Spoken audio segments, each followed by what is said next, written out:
कथा प्रारंभ होता है। सुनो वीर हनुमान, आसन आन विराजियो। पवन पुत्र बलवान, सियावर रामचंद्र पद जय शरणम। शंकर हरिओम जय जय सिया राम। मंगल भवन मंगल हारी, उमा सहित जय जपत पुरारी। जय सिया राम जय जय सिया राम, जय सिया राम जय जय सिया राम। सूत जी कहते हैं, महर्षियों, अनेक कल्पों के बार बार बीतने पर जब ये वर्तमान कल्प उपस्थित हुआ, श्वेतवराह कल्प जिसमें अब हम हैं, और सृष्टि का कार्य आरंभ हुआ, तब जीविका साधन कर्म, यानी जीविका का मतलब गुजारा करने के लिए साधन है, कृषि खेती, गौ रक्षा यानी गौपालन गौ रक्षा, और वाणिज्य यानी व्यापार की दुकानदारी, इनकी स्थापना हुई। प्रजा वर्ग के लोग सजग और सचेत हो गए। तब 6 कुलों में उत्पन्न हुए महर्षियों में परस्पर बहस छिड़ गई कि परम तत्व ये परम ब्रह्म है या नहीं। इस पर बहस छिड़ गई भी परम ब्रह्म कोई है कि नहीं परम ब्रह्म। वे सब लोग ब्रह्मा जी के दर्शन को गए।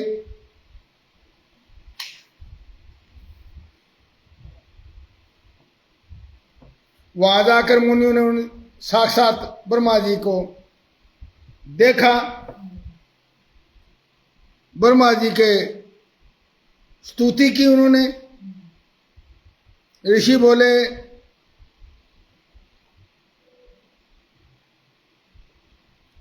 आपको नमस्कार है पिता, मैं आपसे ही संपूर्ण जगत की सृष्टि, पालन और संहार होते हैं। फिर भी माया से ढके होने के कारण हम आपको नहीं जान पाते। तो ब्रह्मा जी ने कहा, तुम लोग यहां किस लिए आए हो? मुनि बोले, भगवान, हम लोग अज्ञान के अंधकार में डूब करके परम तत्व का साक्षात्कार हमें हो नहीं रहा, और इसलिए आप हमारे इस संदेह का निवारण करो कि विशुद्ध परमात्मा सनातन परमेश्वर कौन है। ब्रह्मा जी ने कहा, मुनियों, जिन्हें न पाकर मन से वाणी लौट जाती है और जिनके आनंदमय स्वरूप का अनुभव करने वाला पुरुष कभी किसी से नहीं डरता, ऐसे संपूर्ण भूतों और बंदियों के साथ ब्रह्मा, रुद्र, विष्णु, इंद्र पूर्वक ये समस्त जगत पहले प्रकट होता है।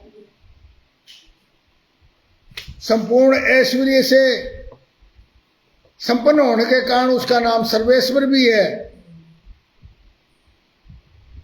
जो सदा समस्त जगत के अधिष्ठाता है और जो अनंत शक्तिशाली एकमात्र भगवान रुद्र काल से शब्द का सब कारणों पर शासन करते हैं।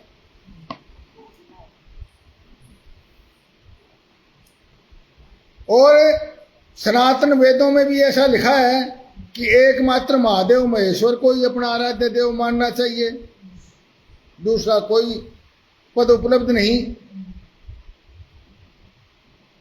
काल की सीमा से प्रेरित होकर के सीमा से परे रहकर काल को प्रेरित करने वाले भगवान यही हैं।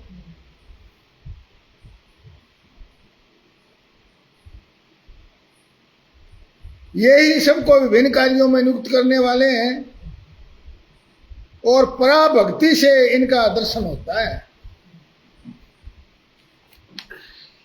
जो धर्म भ्रष्ट मूड और घृणित आचार विचार वाले लोग हैं होते हैं, उनको उनका भगवान का दर्शन नहीं हो सकता। यह रूप भी 3 प्रकार का है, स्थूल रूप, सूक्ष्म रूप और इन दोनों से परे कारण रूप। सूक्ष्म रूप का दर्शन जिसको हम सब देवता आदि प्रत्यक्ष रूप में देखते हैं, वो स्थूल रूप है। और जो सूक्ष्म रूप का दर्शन केवल योगियों को होता है, और उससे भी जो परे आनंद में अविनाशी भगवत स्वरूप रूप है, वो केवल भजन परायण भक्तों की ही दृष्टि में आता है, उसको और कोई देख नहीं पाता, उसको योगी भी नहीं देख पाते। संपूर्ण साधनों से अंत में भगवान की कृपा ही ऐसी है जो प्राप्त करनी चाहिए, यानी साध्य है।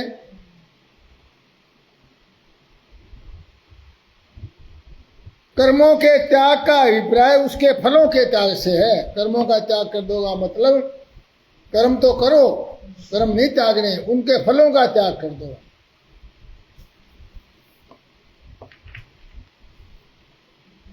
इसलिए शिव की कृपा का प्रसाद प्राप्त करने के उद्देश्य से तुम सब लोग अपने स्त्री पुत्रों और अग्नियों के साथ वाणी और मन के दोषों से मुक्त होकर के, दोषों को छोड़ करके एकमात्र भगवान शिव का ही ध्यान करते रहो।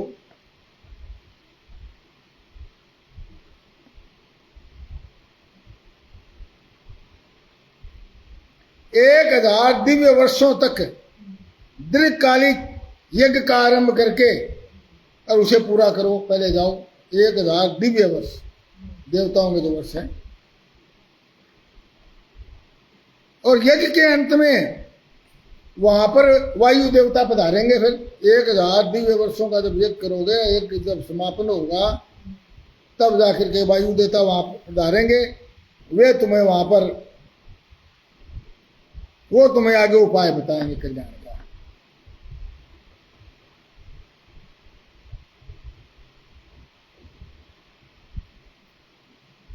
फिर उसके बाद तुम वहां से वाराणसी को जाना, जहां पर भगवान पिनाक पाणी, भगवान विश्वनाथ देवी पार्वती के साथ सदा निवास करते हैं। वहां तुम्हें एक बड़ा भारी आश्चर्य दिखाई देगा। उस आश्चर्य को देखकर फिर मेरे पास वापस आओ। 1000 साल तक तपस्या करो, फिर आपको वायु आपको रास्ता बताएंगे भगवान का, और वहां से आप जो है ना वाराणसी के दर्शन करने के, और वहां पर तुम्हें कोई आश्चर्य दिखाई देगा, अचंबा दिखाई देगा। उसके बाद मेरे से आकर मिलना। और ये मैंने एक मनोमय चक्कर का निर्माण किया, एक चक्कर दे दिया उनको। इस चक्कर को मैं यहां से छोड़ता हूं, ये जहां जाकर इसकी नेमी, यानी इसकी धुरी, नेमी जिसमें धुरी गलती है वो नेमी होती है, बीच में जैसे चाकी की चूट में हुआ है तो मायनी। तो बोले ये इसकी जहां पर नेमी गिरेगी टूट कर, उस स्थान पर ही तपस्या करना है 1000 साल में।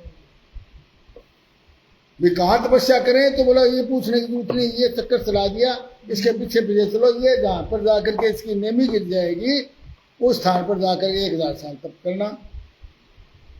ऐसा कह करके ब्रह्मा जी ने चक्कर की ओर देखा और वो छोड़ दिया। अब ब्रह्मा जी का फेंका हुआ वो सुंदर चक्कर मनोहर शिलाखंडों से युक्त निर्मल स्वादिष्ट जल से परिपूर्ण किसी वन में जाकर गिरा, और चक्कर की नेमी के टूटने पर वह मुनि पूजित वन नैमिष नाम से विख्यात हुआ। और उस स्थान का नाम नैमिष, और आरण्य बोलते हैं वन को आरण्य ही बोलते हैं, वो नैमिषारण्य नाम का तीर्थ हुआ, जहां पर 88,000 ऋषियों ने फिर 86,000 साल तक तप किया। वो चीज है, वो नैमिषारण्य का स्थान है। और वहीं पर ऋषि जी ने अपनी अस्थियां दान दी थी नैमिषारण्य में।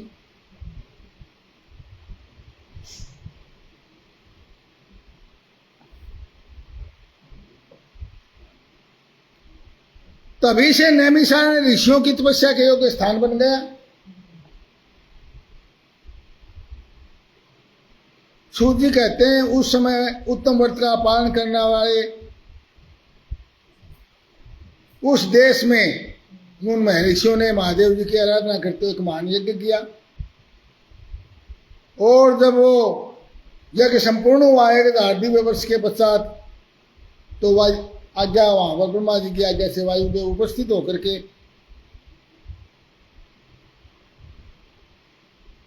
बोले उपस्थित हो गए और बोले ब्राह्मणों, इस महान यज्ञ का अनुष्ठान पूर्ण होने तक तुम सब राजी खुशी रहे कि नहीं रहे, या यज्ञ को खत्म करने वाले ये यज्ञ घंटा देवद्रोही देते ने तुम्हें कोई बाधा तो नहीं पहुंचाई?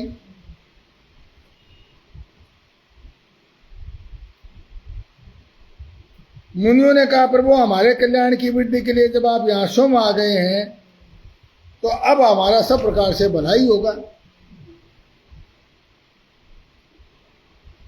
तो अब आप हमें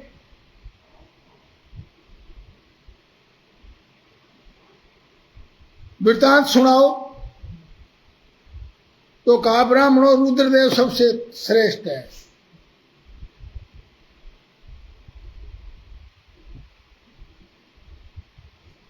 और उनकी कृपा से तुम लोग इस नेमी सारणी में यज्ञ का आयोजन करो और वो लंबे समय तक चलने वाले उस यज्ञ के कारण रुद्रदेव की आराधना करो।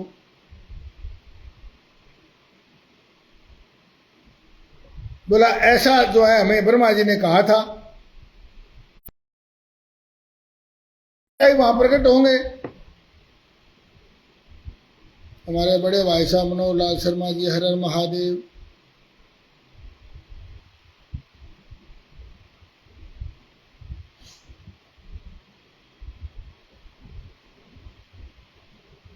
तो बोला ऐसे में ब्रह्मा जी ने बताया था कि वायु देवता प्रकट हो गए, अब आप पधारे हो, अब हमारे को बताओ।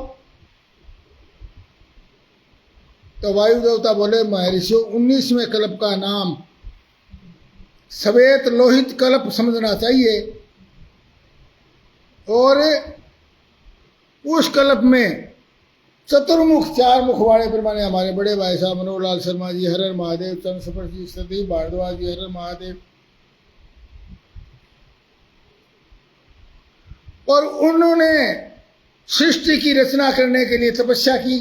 इस सृष्टि कैसे बना रचना करो, तो उन्होंने तपस्या की। तपस्या के बाद देव महेश्वर ने उनको दर्शन दिए, और उसके बाद ज्ञान पा करके भूतों की सृष्टि करने लगे चराचर।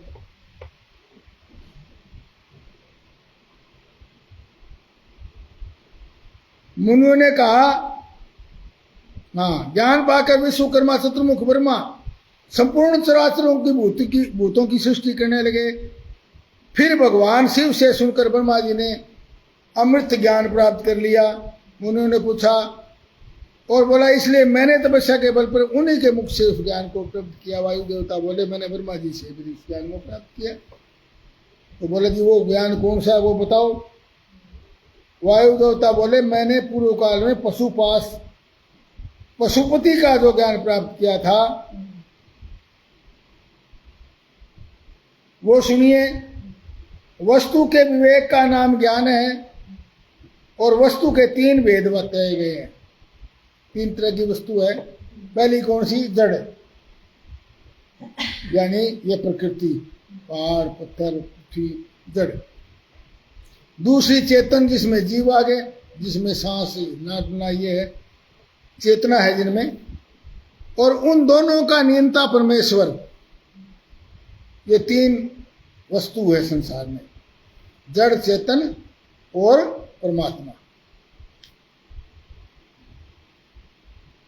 और तत्वज्ञ पुरुष ज्ञानी लोग इन 3 तत्वों को क्षर, अक्षर और उन दोनों से अतीत कहते हैं।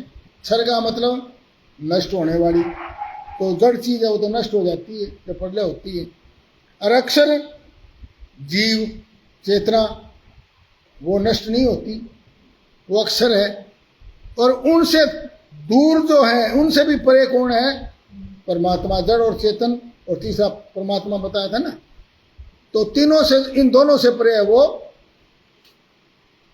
अतीत हैं। और अक्षर ही पशु कहा गया है। क्षर तत्व का नाम ही पास है, और क्षर और अक्षर से जो परे है उसी को परम तत्व यानी उसी को पति या पशुपति कहते हैं।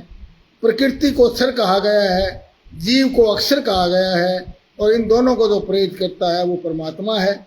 माया का नाम प्रकृति है। पुरुष उस माया से ढका हुआ है। मल और कर्म के द्वारा प्रकृति का पुरुष के साथ संबंध होता है, और माया महेश्वर की शक्ति है। जब अज्ञान में पास ही मल कहलाता है, उसके शुद्ध हो जाने पर जीव अपने आप ही शिव बन जाता है। शिवो हम, मैं भी शिव हूं। वायु देवता बोले व्यापक तत्व को भी आंशिक आवरण प्राप्त होता है। कला विद्या राग काल और नीति इन्हीं को कला कहते हैं। कर्म फल को जो भोगता है उसी का नाम जीव है। जो कर्म फल को भोगता है उसका नाम पुरुष यानी जीव है। कर्म दो प्रकार के होते हैं, पुण्य कर्म और पाप कर्म। पुण्य कर्म का फल सुख और पाप कर्म का फल दुख है। अब देखिए ये सूत्र है, हम सुख पाते हैं कई बारी, अभी कुछ ऐसा नहीं किया परंतु हमें सुख मिलता है, या अभी हमने कोई गलत नहीं किया परंतु हमारे को दुख आ जाता है। तो कहाँ से आता है? पुण्य कर्म हमारे पीछे किए हुए तो हमें सुख मिल जाता है। पिछले जन्म में हमने यदि पाप कर्म किए हुए हैं तो हमें दुख मिलता है। यद्यपि जड़ चेतन का कर्म से और आत्मा से कुछ संबंध नहीं, तो भी अज्ञानवश जीव उसे अपने आप में मान बैठा। जीव सोचता है मैं कर रहा हूं, जबकि कर रहा है उसका प्रारब्ध।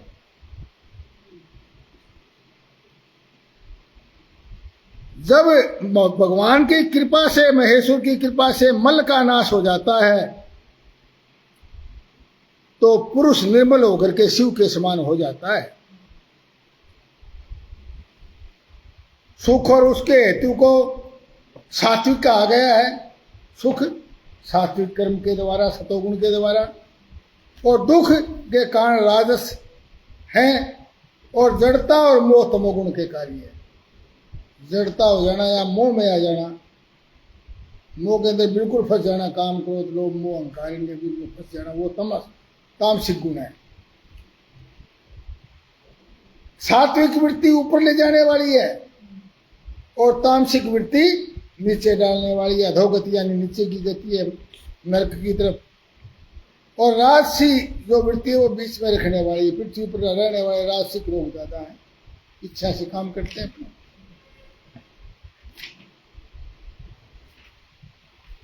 5 तन्मात्राएं हैं, 5 भूत हैं। तन्मात्रा कौन कौन सी हैं? शब्द, रूप, रस, गंध और स्पर्श।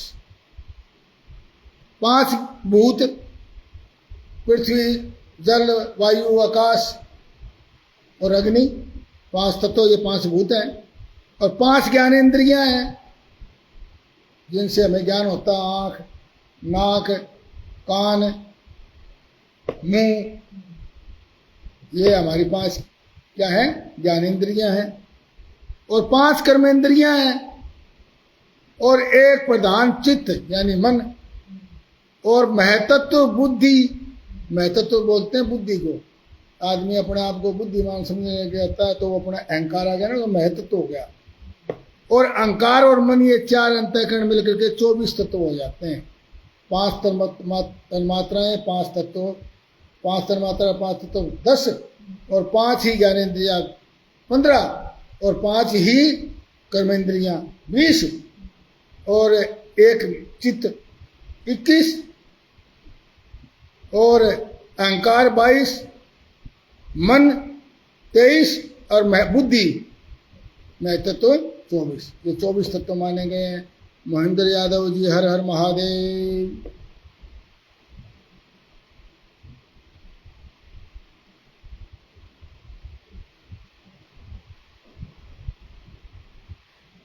इस प्रकार संक्षेप से प्रकृति का वर्णन किया गया है। जब कारण आदि अवस्था रहने पर अव्यक्त शरीर भी जब कार्य अवस्था को प्राप्त हो जाता है तो उसकी व्यक्त संज्ञा हो जाती है। व्यक्त का मतलब सामने दिखाई, जिसको हम देख सके। और जब कारण अवस्था में हो जाता है तो हम उसको मिट्टी की अवस्था कहते हैं। और कार्य की अवस्था कब कहेंगे? जब मिट्टी से हम कोई घड़ा बर्तन बना देंगे तो वो कार्य की अवस्था है। ये तीन अवस्थाएं होती हैं।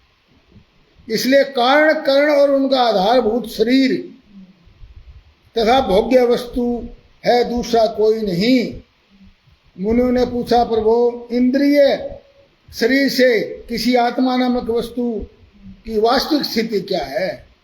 बुद्धि, इंद्रियां, शरीर से आत्मा की स्थिति क्या? आत्मा कहाँ होती है? शरीर तो दिख जाता, आत्मा कहाँ है? वायु देवता बोले, महर्षियों, आत्मा नामक कोई पदार्थ निश्चय विद्यमान शरीर से पृथक अलग है, परंतु उसकी सत्ता में किसी हेतु की उपलब्धि बहुत ही कठिन है। उसको प्राप्त करना बड़ा, देखना बड़ा मुश्किल है। सत्पुरुष लोग बुद्धि, इंद्रिय, शरीर को आत्मा नहीं मानते। इसलिए वेदों और वेदांतों में आत्मा को विश्वों का स्मरणकर्ता और अंतर्यामी कहा गया है। यह न स्त्री है न पुरुष है, न नपुंसक है, न ऊपर है न नीचे है, न अगल में न बगल में है, न किसी स्थान विशेष में है।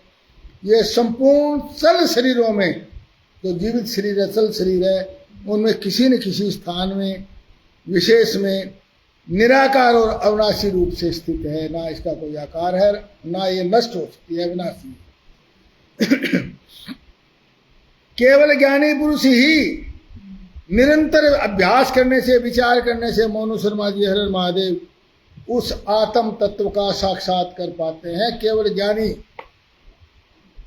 और ज्ञान कब प्राप्त होता है? हमने पीछे जाना है, भक्ति के द्वारा। भक्ति कब प्राप्त होती है? जब भगवान की कृपा हो जाए। भगवान की कृपा जब कब होती है? जब हम अपने आप को भगवान के प्रति समर्पित कर देते हैं, भगवान का चिंतन करते हैं, आराधना करते हैं, अपना आप को समर्पित कर देते हैं उसके प्रति। तो ज्ञान होने पर ही आत्म साक्षात्कार होता है, आत्मा के वो हम मिल पाते हैं। इस पुरुष का जो शरीर कहा गया है, इससे बढ़कर, ये देखिए ये सूत्र है, जो शरीर का, पुरुष का जो शरीर कहा गया है, उससे बढ़कर अशुद्ध, यानी जो शुद्ध ना हो, अशुद्ध, पराधीन, गुलाम, दूसरे का अधीन, दुख में और अस्थिर। अस्थिर का मतलब जिसकी कोई सिर पैर ना हो, एक जगह टिके ना हो, अस्थिर, हमेशा अलचल ही करता रहे, अस्थिर, दूसरी कोई वस्तु नहीं। यानी कि ये शरीर टिकता नहीं है, कभी किसी रूप में, कभी किसी रूप में बदलता रहता अपना। तो इससे मतलब बद्धा, अशुद्ध, गंदा, पराधीन और दुख में और अस्थिर कोई चीज नहीं, जैसा ये शरीर है। शरीर ही सब विपत्तियों का कारण है। शरीर में ही बुखार आएगा, शरीर में दर्द होगा, शरीर में रोग आएंगे, शरीर में ही कठिनाई आनी है। तो ये सब विपत्तियों की जड़ क्या है? ये शरीर है। और इनसे युक्त हुआ पुरुष, शरीर से युक्त हुआ पुरुष अपने कर्म के अनुसार से सुखी, दुखी और मूढ़ होता है। जैसे पानी से सींचा हुआ खेत अंकुर उत्पन्न कर देता है, उसी प्रकार ज्ञान से ढका हुआ कर्म नूतन शरीर को जन्म दे देता है। ये बीज है, कर्म बीज जो है ना, कर्म बीज, उससे नए शरीर पैदा होते रहते हैं। जैसे कर्म करेगा वैसे शरीर बन जाएगा कि अगले जन्म में। नूतन शरीर को जन्म देता है, पहले शरीर को छोड़ देता है। और ये शरीर अत्यंत दुखों के घर माने गए हैं। इनकी मृत्यु अवश्य होती है। भूतकाल में कितने ही शरीर नष्ट हो गए और भविष्य काल में कितने ही शरीर नष्ट होने वाले हैं।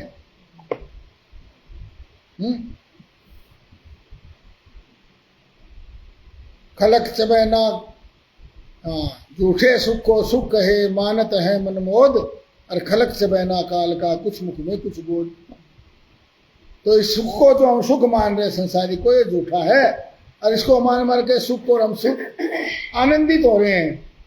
खलक चबे ना काल का, खलक का मतलब सारा संसार, सृष्टि, विश्व, सबेना यानी भोजन है किसका? काल का। कुछ मुख में, कोई तो उसके मुख में जा चुके, कुछ जाने के लिए तैयार है, कुछ तो आकर चले गए, कुछ जाने को तैयार। राजा हो या रंग, यहाँ पर सब है चौकीदार।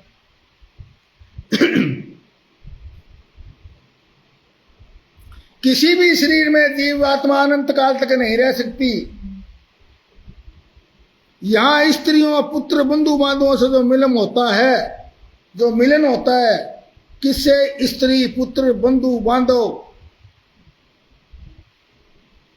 पति पत्नी, जो मिलन होता है वो मुसाफिर को मार्ग में मिले हुए दूसरे यात्रियों के समागम के समान ही है। हर हर महादेव। बहुत बड़ा तत्व है कि जिस तरह हम रास्ते में जा रहे हैं, रास्ते में चलते चलते हमें कोई मुसाफिर साथी मिल गया, उससे बतलाते हुए अपना रास्ता कट जाता है, तो इस तरह ये मुसाफिर चलते मुसाफिर है। कौन किसका क्या था, कौन किसका छोड़ के चला गया, कौन किससे रह गया, इसका ये तो सब मुसाफिर खाना है। जगत मुसाफिर खाना है। यहाँ लग रहा है आना जाना है, 2 दिन का ठोक ठिकाना है, तो मत कर जोरा जोरी को। अरे भाई होगी सो देखी जाएगी, मत छोड़ धर्म की डोरी को। तो ये मुसाफिर खाना है। जैसे एक महासागर यानी समुद्र में एक काठ कहीं से दूसरे काठ कहीं से बह कर आता है।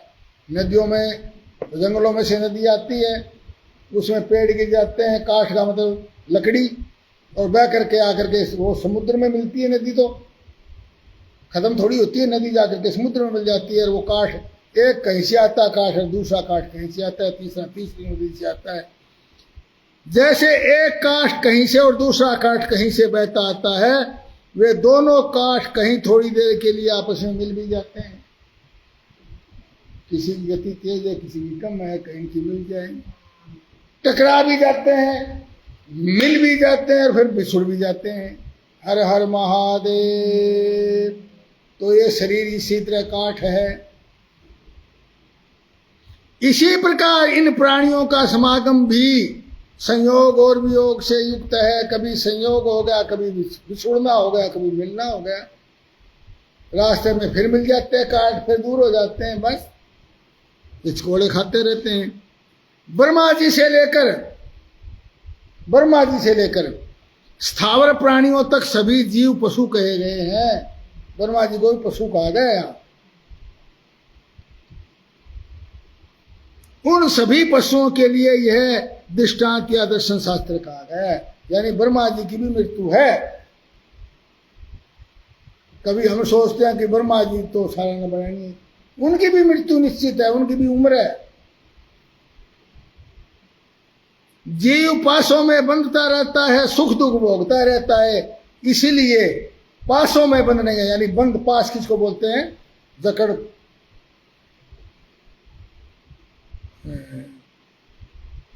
पासों में बंधता है यानी सांकड़ से या जो रस्से से, और पासों में बंधने के कारण उसको पशु कहा गया है।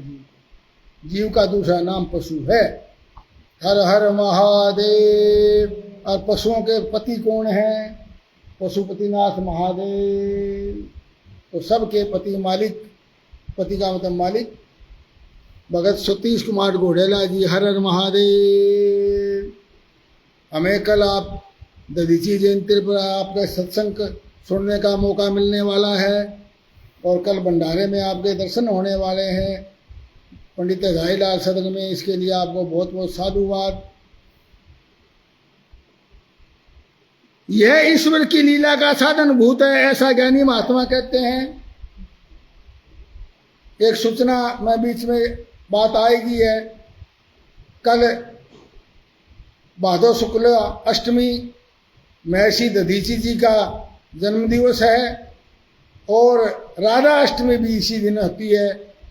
तो कल महर्षि दधीची जी, जिन्होंने मानव के कल्याण मात्र के लिए अपनी हड्डियां दान दे करके, और इंद्र को जिससे वज्रस्त्र बना और वृत्रासुर का वध हुआ और मानवता की रक्षा हुई, उन महान त्यागी तपोनिष्ठ दानी महर्षि दधीची जी का कल जन्म दिवस है, जो कि हम धूमधाम से कल बरवाड़ा में पंडित हजारीलाल सदन में मनाएंगे। कल हवन यज्ञ गीत भजन और महर्षि दधीची जी का अखंड भंडारा कल दिन भर चलेगा। सभी धर्म प्रेमी सज्जन जो कथा को सुनते हैं और जो आसानी से आ सकते हैं भंडारे में, दूर के लोग तो नहीं आ सकते, बहुत ज़्यादा दूर के, तो कथा से तो बहुत दूर दूर के लोग विदेशों से भी जुड़े हुए हैं, तो जो आ सकते हैं वो अवश्य पधारें और महर्षि दधीची जी का आशीर्वाद लें। और भगत सतीश कुमार घोड़ेला जी हमारे बहुत ही प्रिय हैं और सूर्यानंद जी के शिष्य भी हैं।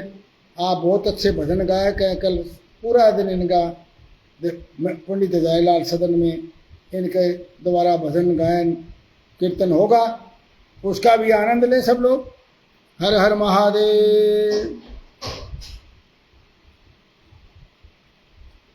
कथा समापत होत है सुनो वीर हनुमान, शिव पुराण शिवलोक में आप करो विश्राम। श्यावर रामचंद्र पद जय शरणम शंकर हरिओम जय जय सिया राम। मंगल भवन मंगल हारी उमा सहित जय जपत पुरारे। जय सिया राम जय जय पशुपतिनाथ महादेव। हर हर महादेव। शंभु काशी विश्वनाथ शंभु।